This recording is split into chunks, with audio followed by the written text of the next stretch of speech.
am a mother of a recovering addict and a mother of a homeless addict in California. I use the word blessed very often. You're going to think some of the stuff I say is weird. The age of my sons when they started to use drugs, which was not middle school and not high school. As you had said, it's his older age when my boys started. They never physically abused me. When in jail or prison, I knew where they were. I was calmer. I slept better at night when I knew they were in prison, when they were arrested, and when they were in jail. Able to pay for a cell phone, yes, I'm an enabler at times, but that's the way I keep in touch with the one that's in California. I know he's alive, or I know he's in prison because he calls me for commissary. So, support comes from my family, my friends, and this church, my faith, which has given me the courage, strength, hope, and love. All of you sitting right here, this really shows it. I've surrendered that someday I may get a call from California. May not be the call I want to get, but I can honestly say I know he'll be at peace. I don't like to say that, but that's what I live with every day. Both have told me, not my fault. I forgive and love my sons. I can be open and share my story. Others need to know they are not alone. Don't be afraid to talk about it. I am also, another thing I wrote is hurt, sad, scared, and ashamed. Emotional abuse, begging for money, the car, a ride. An enabler because giving them money, letting them use my car. Stole from me, their grandmother, other family members, and others. Were arrested, addicted to something I couldn't understand, and I actually once said to Jayson that maybe I should try heroin to see how it really makes you feel, because I have no idea that it can control you this much. And of course, he told me he'd probably beat the daylights out of me. Had to use what is called tough love. They could not have a normal life. That was the hardest thing. I sit here and I would listen to friends and family talk about their children and things they were doing, getting married, having houses, and I was watching my two sons destroy their lives and not having that. The stories, the truths, they are ugly. Stories are ugly. Many stories and ones that I found out new. Death. So Jayson, we've cried. We've laughed the last 5+ years over the phone. In the past 2 years, I've been able to give you a mom hug when you came home.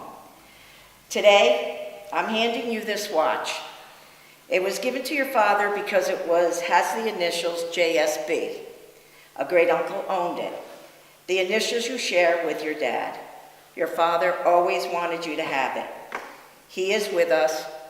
Proud you kept your promise from the last call that you had with him before he died. We can now give this to you. We know you're not going to pawn it for drugs. Love you 24/7.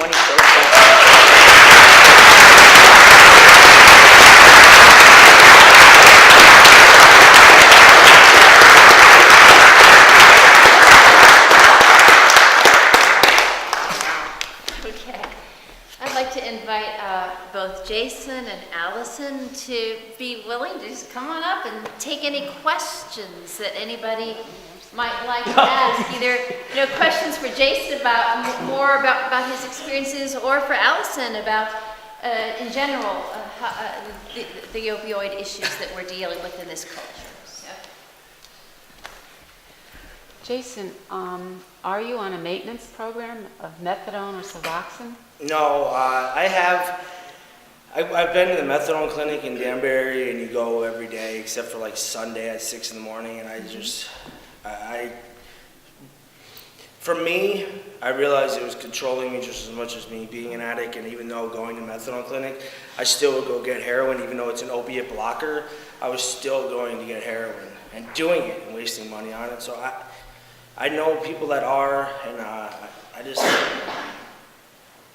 If you're going to follow the program, I guess I don't mind it. If you follow it and wean yourself down, I believe in it. But if you're going to do it, stay doing it. And they want your money too. That's right. They're going to stay doing it. and they could just keep upping your dose, then I think you're fooling yourself and you're fooling everybody else. So, I agree. yeah. Thank you. Yep. Hi, when you were locked up in the two different places, did you feel that there was a support and programs or 12-step programs? I think you said one of the prisons had a lot of access to drugs, but was there a way for you to get some more support to get sober? The second time locked up, the first time locked up, I was only in for a year.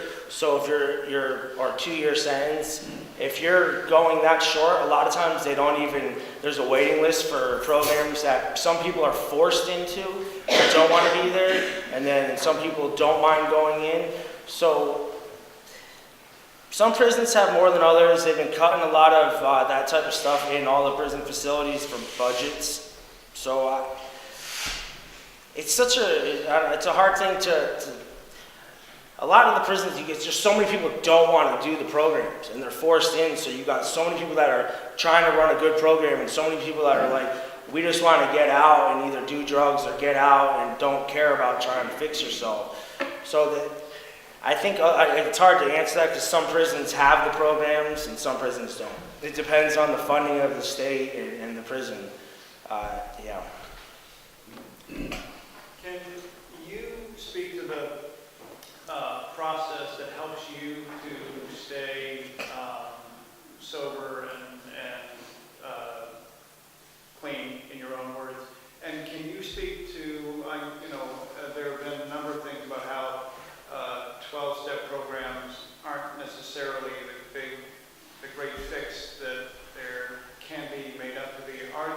Can you speak to statistics about programs that are effective? I can kind of, And can you speak to your own personal experience? I'll go first because I want to respond to the MAT question. So 12-step programs are in the main anonymous. It's very hard to track, right, statistically anything that's kind of a result of that. I think they're still kind of held up to be the touchstone for many people finding recovery and keeping and staying in recovery. So I would never say anything against the 12-step programs. I know too many people who they've worked for and have changed their lives, and they've gone on to live and be fine. I wanted to comment on the MAT question because the methadone program or something. So really right now, research is showing that the kind of gold standard for getting sober and staying in recovery with opiates is through a medicated assisted treatment program. So whether that's methadone, Suboxone that you mentioned before, naltrexone, Vivitrol, these are highly successful in helping people to change the course of their life. So let me explain. When you're using heroin, you have no job sometimes, you have no family contact, you have no real friends, you have no money, you have no house, you're always struggling for something and you're afraid of being dope sick. Yeah. Right? Yep. So for you, you're like kind of a phenomenon, I think. But for many people, it's true. No, But yeah, for yeah. many people, Yeah. it changes the course of their life to find, when used appropriately, Suboxone. I mean, it's supposed to be, like, I'm just giving that as an example.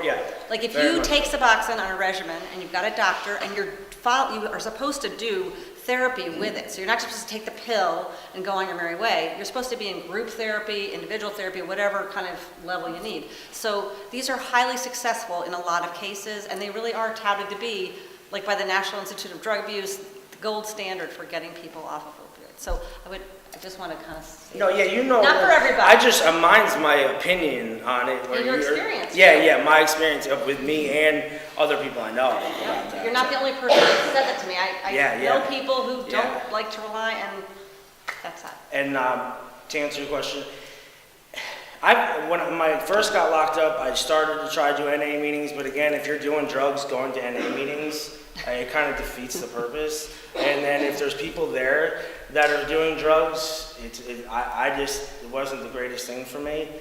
Now, I guess when I got locked up, it was such on a mission focused. I felt like I guess I always relate back to it was getting ready for soccer for me, a game, and you normally don't talk to me about half hour before the game, or I'm doing weird things. So Now when I'm out, I got into a big regimen of working out, and I think I also had a good support system. I haven't worked out a little bit because I got a new job and I'm working 60 hours a week. But your support system, your family, your friends, was important to me. My work family, as I call them, too. A lot. It's such a. I know it's a hard answer for me because I think a lot of people have asked me that, and I always resort back to what I've done. My destruction is always right in the back of my brain of what I've done. So there isn't a day that doesn't go by that I still don't think of the crap I did. So I think having a good family support system has been huge for me. I have nothing against NA rooms. I've been in them, and I don't go in them as much right now, but my parole officer wants me to they're starting a new group back in my town, wants me to go in there and see if I can help people, which would be, I would love to get into speaking and to do that. And I mean, I said I love my job, but I think this would be right up my alley of what my passion is. And, if NA works for people, I'm all for it. I have nothing against, because basically I did the steps, but I didn't follow the book completely, and I don't work them to this day. So, but I just always thinking about what I've done and realizing where I can go back, and if I do drugs again and go on the run, it might not make it through. Yeah, I can't. If I had the cure for addiction, I just try to give people hope and encourage people. And there's another saying, and I say this to my mom about the person you know as an addict is not the person you know. Like that, the person is not really that person. They're doing things they just have no concept that that's what they're doing, or they think it's all right, or I don't want to say can't help it because they're on drugs, because the drugs are speaking to them. There's many days the drugs are more important than all that. So I think that's a strong reminder for anybody that if somebody has to make amends with you, just remember if they're working hard to get clean and they're proving their actions, to give them a chance, but you better never forget what they did to you. That's for sure. I've heard you say some pretty powerful things. Thank you. You're a good dude. Thank you. Thank you, Paul. For what you've gone through, and you said some pretty key words being home, right? You made your mistakes. Yeah. You got major purpose in your life. Yeah. You do. And you're on course. Thank you. You really are. Thank you. I'm really proud of you. Thank you. I'm sure there's a lot.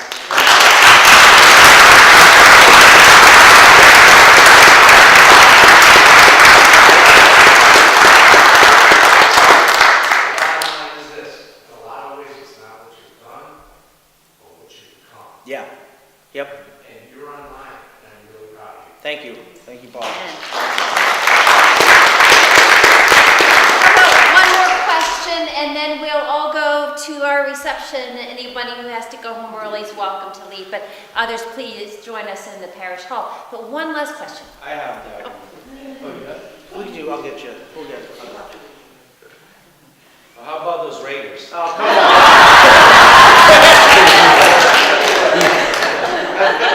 I'm a Raiders fan. It might not be that good, but it's all right. I know. Thank you, Barry. I'll get you. How do we open up a conversation with little kids? I have elementary school age kids, and I don't think it's too early. Is it too early? Is it, how do I start it? You might be able to answer that after me. So about a week ago, I had my cousin, who's here, was asking me if she should bring her kids. Well, wife of my cousin, Beth. And I was like, well, I might talk about some things that you might not want them to hear. And she's like, I might swear, which I actually wasn't that bad tonight. Well, I like to swear sometimes to get the point across, but I tried to be good. But she's... Yeah. And we really shouldn't. No. I don't know, Beth, what do you think? I didn't see her. Not to put you on the spot. Yeah, no, Mom, when's the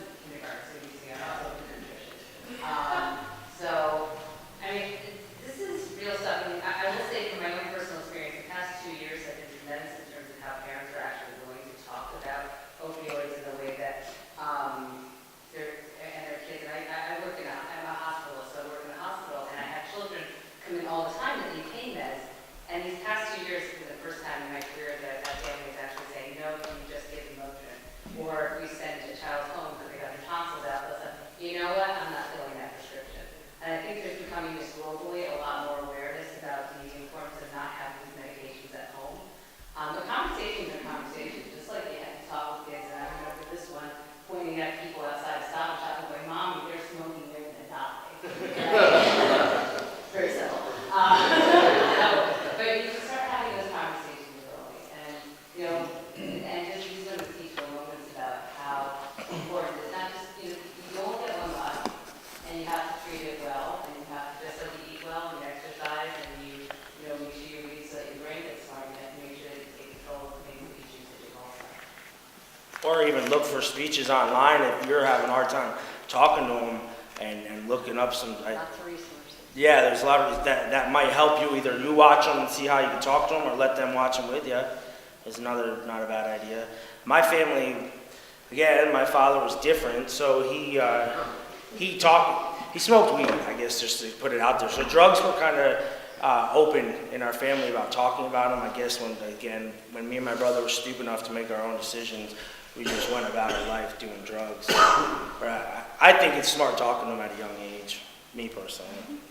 I think, especially nowadays, it's too easy to get. There's age-appropriate information, readily accessible.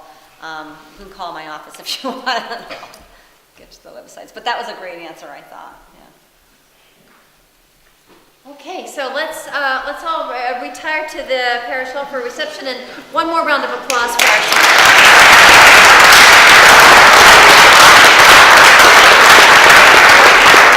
It took me about 3 months to start eating normally.